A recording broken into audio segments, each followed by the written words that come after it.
You're listening to Switched On Australia, the podcast that tracks the opportunities and challenges of electrifying everything, everywhere. Switched On is brought to you by the publishers of Renew Economy, Australia's best informed, most read website focusing on the green energy transition, and is supported by Boundless Earth. Boundless Earth uses philanthropy, investment and direct advocacy to help Australia become a global force in a decarbonised world. Welcome back to Switch On Australia. I'm Anne Delaney. Thanks for tuning in. Before we begin, I'd like to acknowledge that Switched On is produced on the lands of the Arakwal people of the Bundjalung Nation, and I pay my respects to elders past and present. Now, here's a question that's front of mind for energy planners, policymakers, and probably anyone thinking seriously about the energy transition. How much more electricity will we need when we electrify everything? Our cars, our hot water systems, our heaters, all drawing from the same grid while the population keeps growing. Surely that means massive new infrastructure, right? Well, maybe not. New research out of the Australian National University shows that fully electrifying our homes and transport could boost electricity demand by up to even 75% in outer suburbs, with nearly half of that from EV charging alone. That's a big ask for the grid. But here's the surprising part. This surge in demand doesn't have to break the system or the bank. By simply shifting when we use electricity, like charging EVs and heating water during the day, when rooftop solar is plentiful and the grid is underused, we can avoid costly upgrades and make better use of what we already have. My guest today is Dr. Bjorn Sturmberg. He's a senior energy researcher who led this ANU study, and their modelling used the ACT as a test case. This is a region already powered by 100% renewable electricity, with big ambitions to electrify everything. It's a fascinating look at how smart planning, not just smart tech, can help us build a zero emissions future. So, Bjorn, before we go into what your study found, can you just start by explaining why the Australian Capital Territory, the ACT, is a useful case study for city-level decarbonisation? The ACT is a fantastic case study for looking at the future of a clean, zero emissions kind of city or region. It's working off the baseline of already having 100% of its electricity be covered by renewables. Now, that's done not in a kind of real-time manner. It's not that every instantaneous electron that flows in the territory comes from renewable sources, but over a year, now 100% of the territory's electricity consumption is matched by solar and wind generation. And now the territory government is continuing to lead by tackling the next two big sectors. One is private transport, which makes up something on the order of 60% of the territory's emissions now that electricity has been covered. And then the second big challenge is moving off of gas use, which in the territory is also particularly, it's quite a heavy gas user in homes because of our space heating and the fact that it's a cold climate. And so the target in that space is to have the territory entirely moved off gas in the next 20 years. And so we will base our research on that period of 2045. So the electrification of private transport and moving off gas means getting rid of gas hot water systems and making them electric. Is that what motivated this research to look at what impact that's going to have in the ACT? Yeah, so the kind of challenge can be introduced in this way, in that by getting off gas for water heating, by electrifying everyone's vehicles, you're going to add a significant load to your electricity system. You're going to be using a lot of extra electricity. So how big is this extra demand going to be if we do electrify all our vehicles, or if the ACT electrifies all its vehicles and electrifies all its gas hot water systems? So in our modelling, we look in the year 2045, and the forecast there is for there to be about 380,000 vehicles on the ACT roads. And if you assume that each one of those drives the average Australian distance, etc., we get up with a number of 2.5 gigawatt hours of annual electricity consumption. Now, that number is a bit hard to really contextualize or make intuitive. So if you look at it on a more granular level, the typical Australian drives around 30 kilometres a day, which consumes around 7 kilowatt hours of electricity. Now, that still might not sound so intuitive. So to put that 7 kilowatt hours of electricity into perspective per day, the average Australian household uses between 20 and 30 kilowatt hours of electricity. So you can see that a single electric vehicle driving an average Australian distance of a modest 30 kilometres a day is adding on the order of 25%, a quarter, to your household's electricity consumption. So it's a really material addition. But if I can take that forward, it's actually really not the daily or definitely not the annual consumption of electricity that's going to pose the real big or the biggest challenge to the electricity system. It's really the rate at which that electricity might be consumed. And so that depends on obviously how you charge your electric vehicle. If you just charge it from your regular kind of wall socket, the rate at which that electricity is being consumed, the power, we call it, is really modest. It's kind of like the biggest appliance that you can plug into a socket. But many people will be installing wall chargers, and they can comfortably provide power at kind of 7 kilowatts, or if you have three-phase power, even kind of double or triple that number. And now 7 kilowatts of power, instantaneous power, that's often more than the peak power that a household will use, which can sit kind of around 4 or 5 kind of kilowatts of peak power. That's when you turn your oven on, your aircon on, kind of depending on the size of the aircon. Some large aircons also will consume 7 or more kilowatts. But it's a really large power. That's a challenge for the electricity system as a whole. And it's particularly a challenge for the distribution network, which is what we focused on in this research. Before we go on to some of the solutions that you provide and also the challenge for the distribution networks, it's clearly clear from your report that it's the EVs that are going to drive this demand. It's not going to be water heating, for instance, and I'm presuming that's because of the incredible efficiency of hot water heat pumps. Yeah, that was quite a surprising finding to us. As part of our scenarios, we assumed that everyone's getting off gas, and so that 100% of water heating in the territory would be done electrically. And we assumed that 70% of that would be done with heat pumps.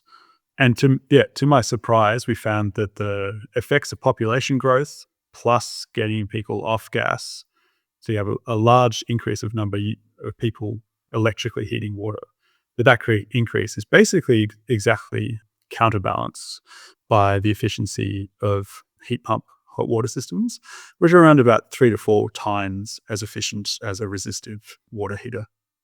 Can you give me a percentage of how much increased demand there'll be?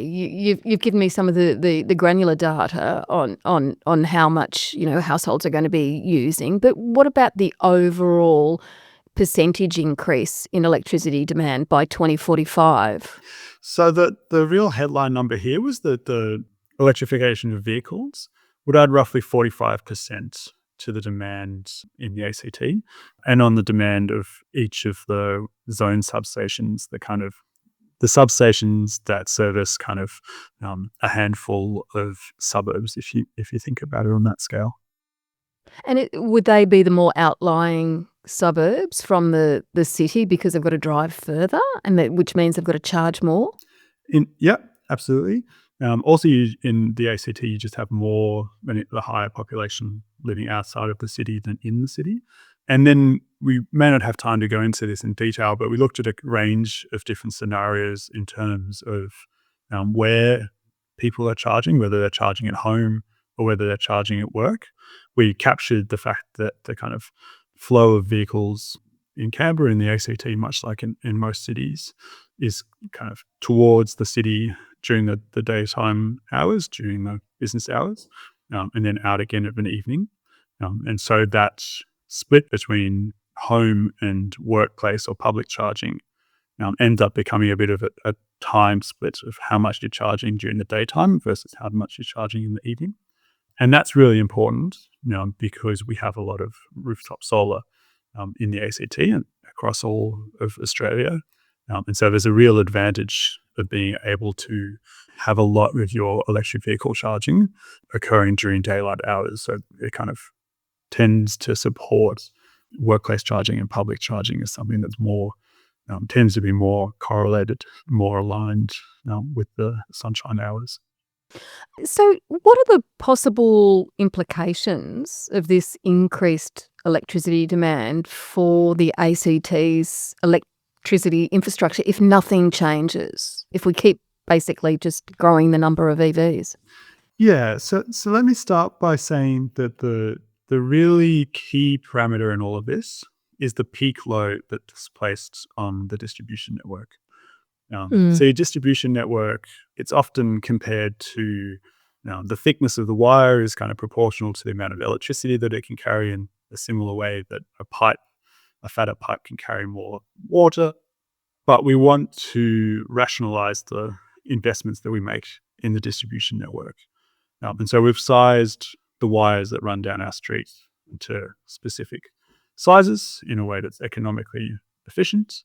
And what's any increase or any really significant increase in power demand does is that it can exceed the limits of what can be carried down the wires and also what can be handled by the other links in the distribution network, such as the zone substations that we will focus on. Mm-hmm. And to emphasize the importance of the distribution network and how we kind of decide what to build and how much to upgrade that. I really want to kind of base this in the fact that the distribution network accounts for roughly 30 to 40% of customers' electricity bills. So it's a really significant part, and it's a part that's difficult for customers to do much about. A fair amount of it is captured in the daily connection charge, which is, as an aside, I think is appropriate because you're paying for the privilege of connecting to this huge machine that spans the continent and that will always provide you power irrespective of what the weather is doing or what others are doing. So that's appropriate, but it's a really significant part of your bill. And we don't want to be building infrastructure that we don't actually need, do we? Exactly. And there's a really nice quote from Claire Savage, the chair of the AER, around this, that it's vital that before we build more network, we should use more network. And that's really, in a sentence, the kind of the kernel of what we're doing in this work. But I wanted to also add that of that kind of 30 to 40% of your bill that goes towards the upkeep of the distribution network, roughly half of that is not going to any kind of operational expenditure of going around and clearing trees from power lines or anything else. About half of it goes to paying off past investments, so paying off existing infrastructure. And I emphasize that because those are costs that really can't be altered. There's no amount of quote unquote smart grid kind of cleverness that you can do. There's no amount of tariff innovation or anything else that you can do about that. Like, those are sunk costs that need to be paid back, and they get paid back over decades. And this all, to me, really highlights that importance of what Claire is saying, and what you said also, that we really need to think carefully about what investments we make into the network in the future. And there, the kind of logic kind of flows pretty straightforwardly, is that we build the network for what we expect to need. And what we expect to need is based on our forecasts, the sorts of kind of analysis that we're doing here, although I will emphasize that we're not in this work making a forecast that this is what we think is likely to happen in 2045. Now, we're much more kind of taking a broader view of saying, well, what are the plausible futures that we could pursue? Because I think that informs, well, what's the kind of size of the prize, what's at stake here, And are some of those futures more preferable to others? Do some of those futures, if we potentially can incentivize or schedule when water heating occurs and electric vehicles are charged, can those choices lead to a much preferable system, a much preferable distribution network in particular? Because you have found that some simple strategies can be used to manage this extra increased demand in the ACT, and it'll be across the country, let's face it, and that we can actually avoid the sort of increased infrastructure that sort of demand would require. Just walk me through those strategies. Yeah. So to motivate those strategies, it all comes down to the power, the peak power that's placed on the network. So if we all go home, plug our electric vehicles in at 6 p.m., then that creates a huge spike in electricity demand, in the power that's being requested of the system. And if we have to build our whole electricity system, including the distribution network, to service that peak, that's going to be very, very expensive. And so what we're really focused on is peak demand and how we can kind of forecast that or kind of modulate that. And that comes down largely to behavior and to when we do things, when we do things, or when our kind of quote unquote smart appliances such as electric vehicles do things on our behalf. So we kind of did a very, very simple piece of analysis where we just said, okay, the general idea is to say, okay, all water heating has been electrified, all private vehicles have been electrified. We run the numbers on like, okay, this is the amount of energy, the amount of total energy that we need to service every day. Now, how could we distribute that energy demand in a way that can make best use of the infrastructure that we already have? Our distribution network, much like our electricity system as a whole, is built for is built for peak periods. Peak demand, and then for the rest of the day, for the rest of the year, the network is quite underutilized. It's just, it has spare capacity. And so the idea is, can we shift these loads to fit into that spare capacity? So we start off by calculating how much total energy is needed each day to heat everyone's water in the territory and to charge everyone's electric vehicles. And then we look at the way in which the distribution network in the ACT is typically loaded. So there's typically, the peaks typically occur in winter evenings when it's cold and everyone's running their air conditioners. But then particularly during the daytime, there is some spare capacity, and overnight there is spare capacity. And the spare capacity during the daytime is only going to grow as more and more people install rooftop solar. And so we said, okay, if we distribute our electric vehicle charging and our water heating into those hours, how much of these appliances, how much of that demand could we meet without increasing the peak on the network? Thereby, with that, if you don't increase the peak on the network, you roughly is the concept. You don't really need to change anything or invest or upgrade in your distribution network. And the punchline of that analysis is that we actually found that all of the electric vehicles charging and all of the water heating could be accommodated into those periods of underutilization or of spare capacity in the distribution network. So there wouldn't need to be any additional infrastructure? So there are some incredibly important caveats to that finding. And those are really all focused on the moments of peak demand that we modeled. Those moments of peak demand continue to be winter evenings, basically, but the value of the peak increased because we had population growth, and there's quite significant population growth forecast for the ACT on the order of 40%. So it's basically, once you have population growth, and if that population growth continues to use electricity in the same way, if they continue to use electricity in that way, you're going to continue to have these high winter peaks, and that provides the spare capacity throughout the rest of the day that can be used to charge electric vehicles and to electrically heat water. And let me just finish that. That winter peak, we modeled that only based on the current profiles of electricity consumption. So to say, okay, if population grows by 40%, people continue to use heaters in the same way in winter evenings, then that peak will increase by this amount. But that's a radical underestimation. And the reason for that is that we've not incorporated in this modeling the electrification of space heating. So there are a lot of space heating in the ACT occurs from gas, ducted gas, and other heating. And we've not incorporated that in our analysis because basically we've considered that to not be a flexible form of electricity consumption. Whereas electric vehicles, there is much less imposition on people as to when they charge. And similarly with hot water systems, they can be put on a timer and the water will be available for you in the storage tank when you need it. That's not the case with space heating. No. So we've excluded it. But you can imagine that if you electrify that load, the usage of those appliances is going to be similar to current usage. When it's a winter evening and it's freezing cold, that's when people will use it. And so the actual demand growth in that evening is going to be much, much greater than we've modeled. And so that's a good and a bad news story. It's a good news story as far as our kind of punchline in terms of electric vehicle and water heating, that we're going to have to upgrade the network substantially to service that winter peak load. And that's just going to create more moments of spare capacity that we can utilize for the electrification of more flexible appliances.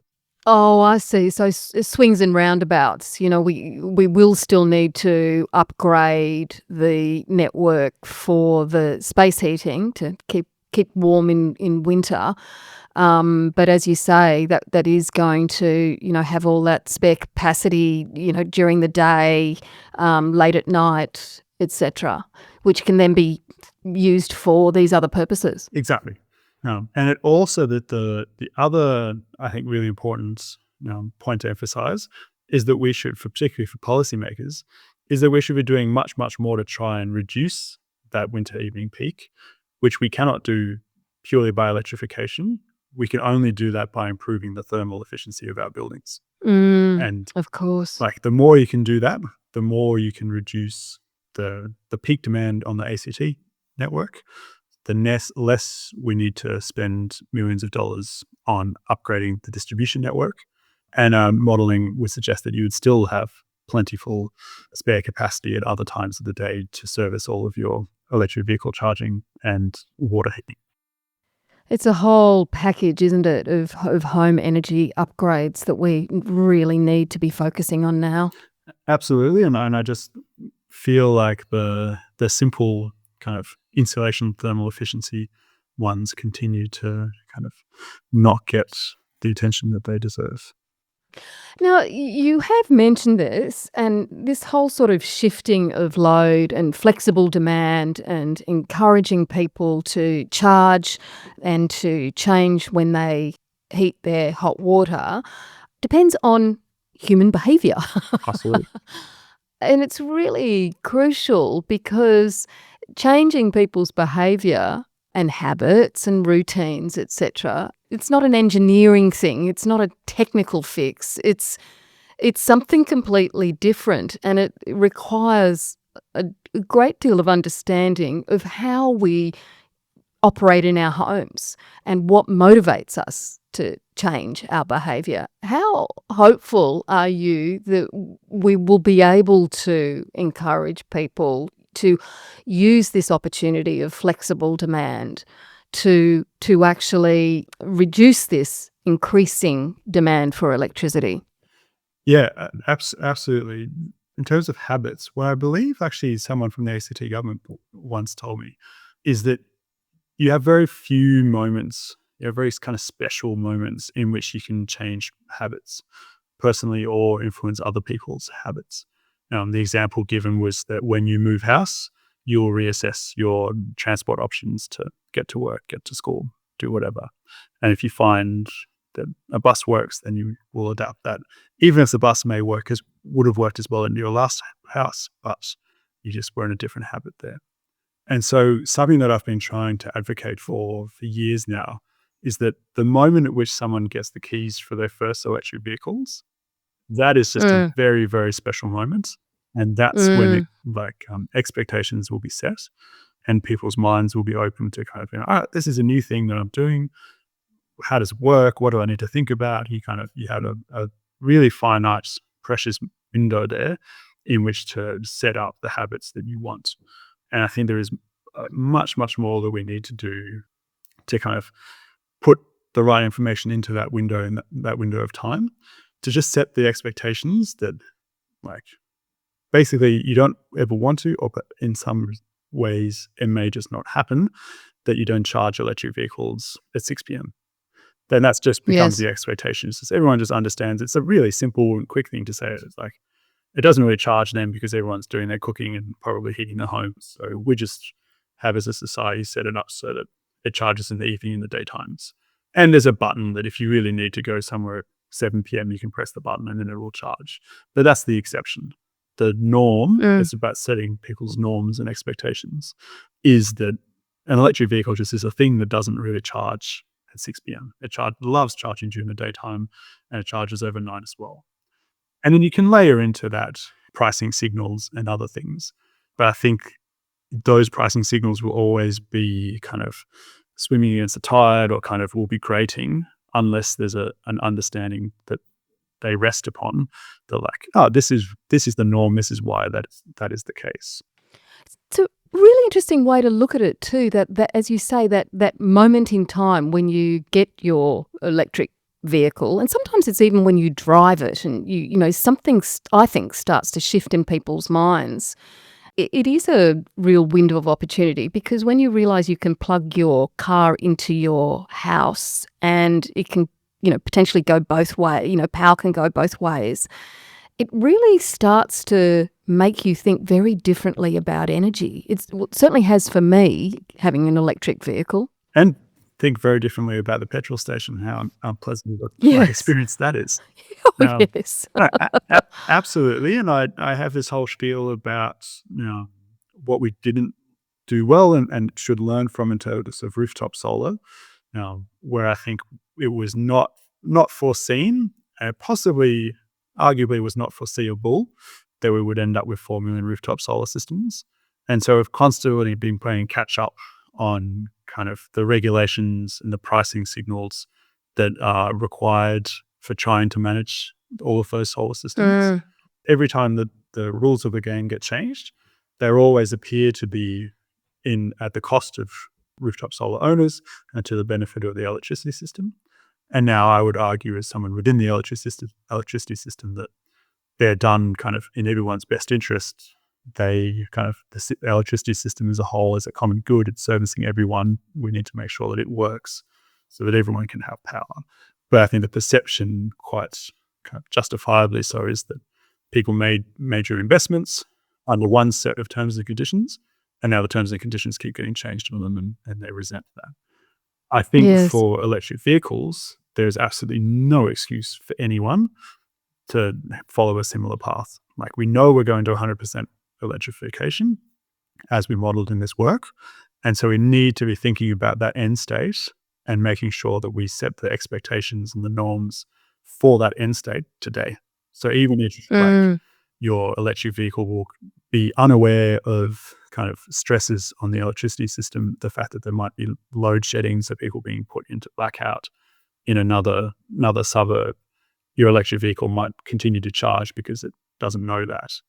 I think setting the expectation for people to say that we expect that at some point when we get 2 million, 5 million, 10 million electric vehicles, that's not going to fly anymore. So the expectation is that your vehicle, it just basically doesn't charge. You should expect it to not charge at 6 p.m. You should try and kind of, in the first instance, not be doing it yourself, but expect that that's just going to be a thing in the future that perhaps gets automated. And it's similarly, I personally am really advocating for the fact that electric vehicles shouldn't charge while other customers are being load shed. There should be a prioritized kind of cutting off of power to electric vehicles to save power going to households. Again, always with a caveat of kind of buttons for like exceptions of people who really need them to charge at that moment. But the amount of power, the amount of energy that electric vehicles represent and the flexibility of those It's just a tremendous opportunity. And I would really, really hate it to be an opportunity or a flexible resource that now we end up kind of obscuring or locking away because we didn't introduce it to people in an appropriate manner at the beginning of the transition and at the time that they've got their first set of keys, rather than Yeah. going back to them. Once someone has an EV for 5 years and it works in a certain way, to then come back and say like, oh, actually, no, it doesn't charge up to 6, they're going to rightfully be more put off by that than if it was just done at the beginning with a kind of free, prior and informed consent. And more people are getting electric vehicles every day. The window of time to get in there and set those norms and expectations is upon us, and we really need to be applying ourselves there. Yeah, no, I think that's a really interesting point. Just going back to that issue, though, of rooftop solar, will increasing rooftop solar reduce electricity demand from the grid? Did you look at this in your modelling for ACT? Yeah, so we assumed we ran a couple of we ran 4 scenarios, and in half of those we adopted an extra 1,000 megawatts of rooftop solar in the ACT, and in the other ones we assumed 1.5 gigawatts, so 1,500 megawatts of additional solar, which is based on forecast by the Australian PV Institute. And those solar adoptions lead to really significant periods of negative loads on these zone substations, which could be a really big challenge in and of itself. But by shifting our electric vehicles and water heating it's not exclusively into the daytime hours, but having a lot of it be in the daytime, that was able to lift the minimum demand by 30 megawatts, which let me look at the numbers here. So about by half.